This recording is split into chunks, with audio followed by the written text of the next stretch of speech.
Hi, I'm Beth, and today we're going to make a model of your exhibit space.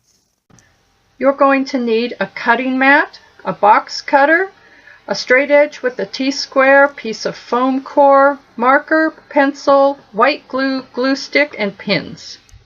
Now before this, you should have made a scale drawing of it, and I've made a photocopy of my scale drawing so that I can still keep my original one.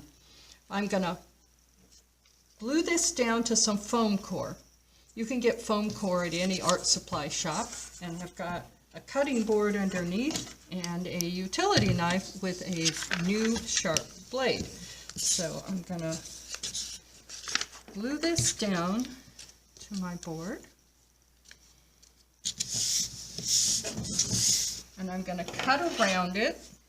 I want to leave some space on all sides. Now when you cut with a utility knife and a straight edge, make sure that your thumb is out of the way. Anything sticking out here could get cut off.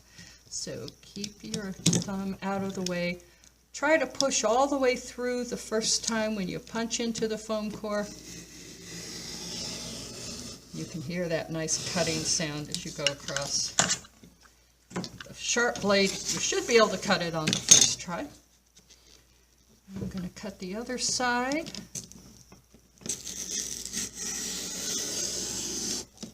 I'm going to have to move my straight edge over because it's not quite long enough. And cut through the walls. Now I know that my walls are 9 feet tall, so I've made some drawings, some marks on here of where 9 feet is on my scale. So I'm going to, again, use my straight edge, keeping my thumb out of the way. I'm going to use my straight edge and cut my 4 walls.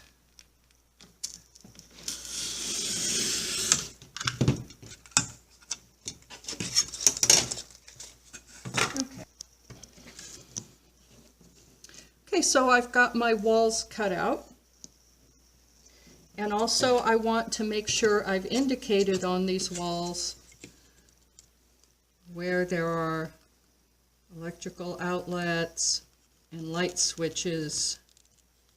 There's a light switch on this wall. So I want to make sure all of these things are marked on my walls. Then I'm going to hold them up through the foam core by using straight pins. I'm going to poke a hole on this side just so I know where to start the pin on the other side. It's going to make a little mark.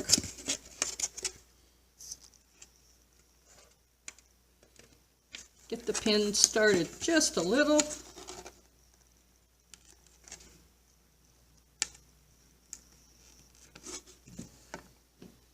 Take some good old Elmer's glue,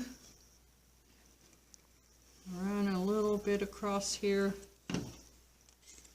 get it started on the pins. Now I want this on the outside of that line. If I put it on the inside or the middle, I'd make my exhibit room a little too small. So I want it on the outside of that line, get it started on those pins, and then push the pins up the rest of the way.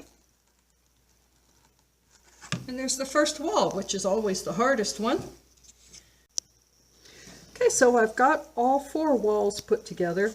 They're a little wobbly, so to help steady them, I'm going to put pins in the corners here.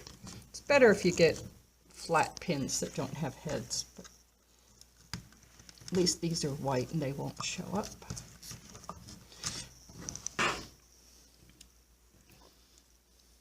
So I've even made little models of our exhibit cases, or exhibit furniture. These are not lovely, and if any of you watching this are truly architects or engineers, you're probably having a fit because they're not perfectly to scale. But within our exhibit space, the smallest space we want in between our exhibit cases is 36 inches, which is what's required for wheelchair. So if these are off by 2 or 3, 4 inches, it won't matter. So now you can see that I've laid out the same basic ideas I did with the drawing.